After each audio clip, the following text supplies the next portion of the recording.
Peut-on vraiment aimer sans se dire les choses? C'est une question qui revient souvent dans mon cabinet. Peut-être que pour vous, le silence est devenu un invité trop fréquent et trop lourd dans votre couple. Ce n'est pas le silence de la sérénité, celui qui apaise, mais celui qui pèse, qui isole, le mur invisible qui s'est dressé entre vous. Je vous vois, vous et votre partenaire, parfois assis l'un à côté de l'autre, chacun prisonnier d'un monologue intérieur où les mots qui devraient être dits s'enferment dans un silence. Je suis Jérémy Bessard, thérapeute de couple. Et si je peux vous dire une chose, vous n'êtes pas seul. Et il y a un chemin pour que la parole circule à nouveau entre vous. Le silence dans un couple est rarement vide. Il est rempli de peur, de rancœur ou de l'épuisement de ne pas se sentir entendu. C'est l'émotion non exprimée qui se transforme en carapace. Quand on choisit le non-dit, ce n'est pas par désintérêt, c'est souvent par une forme de protection malhabile. On se dit « si je parle, il va se fâcher » ou encore « si j'avoue ma blessure, elle va me trouver faible » ou pire, ça ne sert à rien, de toute façon, ça ne changera rien. Ce que j'observe, c'est que derrière le non-dit se cache un besoin fondamental, le besoin d'être vu et accepté tel que l'on est. Le silence agit comme un poison lent, il nourrit la distance et le ressentiment. Le non-dit d'aujourd'hui devient la crise de demain. Il crée un espace d'interprétation où chacun imagine le pire sur l'autre, se sent jugé ou incompris, amplifiant la solitude au sein de la relation.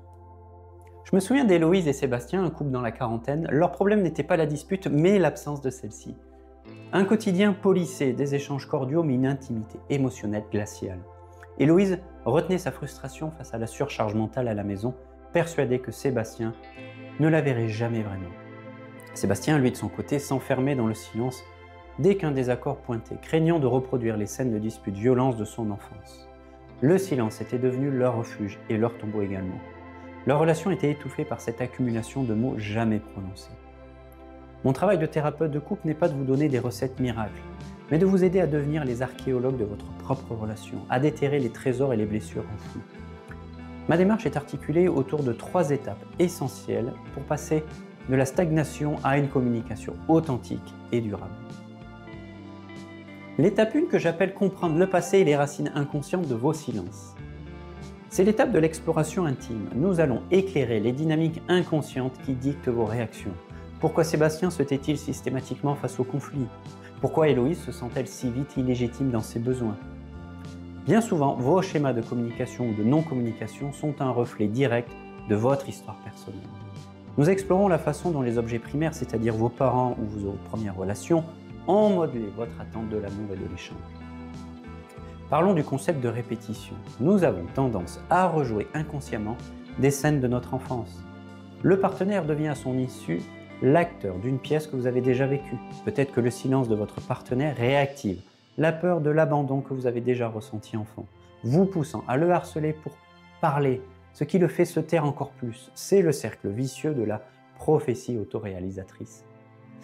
Je vous invite à vous poser quelques questions et à méditer dessus.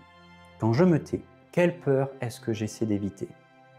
Quand mon ou ma partenaire se tait, à quelle situation de mon passé cela me renvoie-t-il? Quel rôle mes parents ou ma famille jouaient-ils avec les silences et les non-dits? Comprendre ces racines, c'est déjà commencer à se libérer de leur emprise. Ensuite vient l'étape 2 que j'appelle agir au présent pour changer concrètement les dynamiques de communication. Une fois que les racines sont comprises, il est temps d'agir concrètement. On ne change pas une dynamique vieille de plusieurs années avec une simple bonne intention. Il faut des outils et de la stratégie. C'est là que j'utilise des leviers précis. L'objectif est de briser le cercle vicieux du silence et de l'interprétation. Parlons du cadre de l'échange. Souvent, c'est le comment on parle et non le quoi qui pose problème. Il faut modifier la règle du jeu. Je vous propose un exercice. Fixez 30 minutes 2 fois par semaine.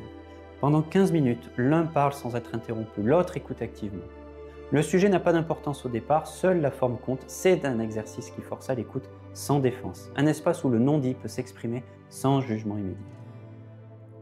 Parlons également de la formule de l'émotion.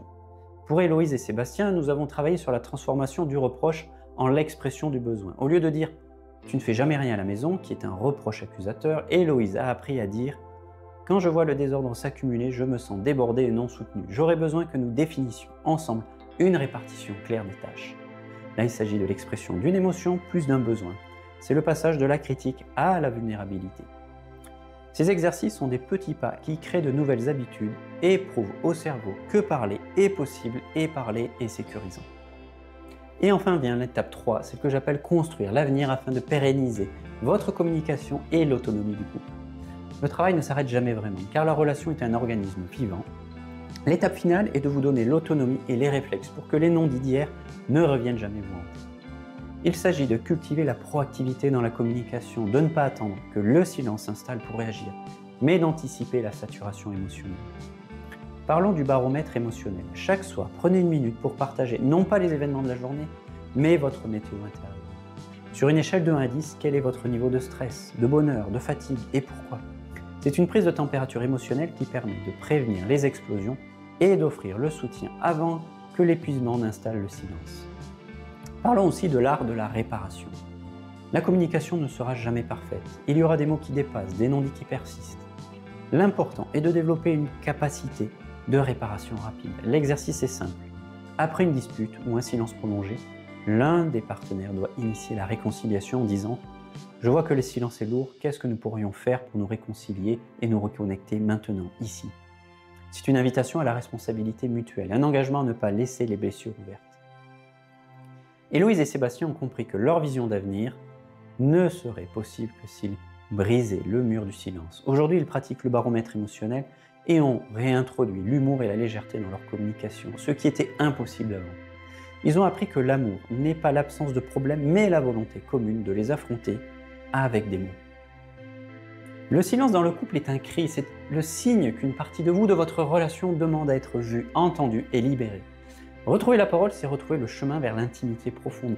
C'est accepter que la vulnérabilité est une force et que dire « j'ai peur » ou « j'ai besoin » est l'acte d'amour le plus courageux. Si ces mots résonnent en vous, si vous vous reconnaissez dans l'histoire d'Héloïse et Sébastien, sachez qu'il est toujours temps de changer la narration de votre couple. L'amour est là, sous la poussière des non-dits. Il suffit de souffler doucement ensemble pour qu'il se révèle à nouveau. Votre couple mérite une voix. C'est pourquoi je vous offre une première consultation de 30 minutes, gratuite et sans engagement, en visio. Il ne s'agit pas d'une simple prise de renseignement, c'est l'occasion de prendre une parenthèse d'intimité et de vérité, où nous pouvons enfin déposer les masques et les armures. Durant ces 30 minutes, nous allons déposer ce qui pèse vraiment, mettre des mots enfin sur cette tension sourde ou ces non-dits qui se sont immiscés dans votre quotidien. Mais également, éclairer les dynamiques invisibles. Nous allons doucement explorer ce qui se joue sous la surface de vos conflits ou de votre distance et sentir si mon accompagnement vous parle. C'est-à-dire échanger sur la manière dont je peux vous guider et trouver la voie qui résonne le plus avec votre histoire. À la fin de cet échange, que l'on soit amené par la suite à travailler ensemble ou pas, vous repartirez avec une écoute bienveillante, une première clé de lecture de votre situation et des pistes concrètes pour enclencher un cheminement de transformation profonde si vous le souhaitez. Mais vous sentez peut-être encore l'hésitation. C'est normal, le changement fait peur. On se demande, suis-je prêt à regarder ce qui fait mal? Ai-je le droit de m'accorder ce souffle? L'hésitation, c'est souvent la voix de vos peurs profondes qui essaient de vous protéger. Mais si on l'écoute trop, on reste paralysé dans une situation qui, elle, ne fait qu'empirer. Imaginez ce sac à dos de souffrance et de non-dit que l'on porte. Mon invitation, c'est de vous autoriser à le déposer doucement. N'attendez pas que son poids devienne insupportable. Il n'y a pas de moment parfait. Il n'y a que ce premier pas, courageux, vulnérable et sincère. Je vous propose de le faire avec nous. Venez vous autoriser à vous retrouver avec plus de légèreté, de vérité et d'amour. Prenez votre rendez-vous de 30 minutes, nous ferons ce premier pas ensemble. Afin d'illustrer mes propos, j'ai choisi de vous partager quelques extraits de l'histoire d'Héloïse et Sébastien, un couple que j'ai eu le privilège d'accompagner. Bien entendu, les extraits sont partagés avec leur accord et dans le respect de leur confidentialité, les prénoms ont été modifiés.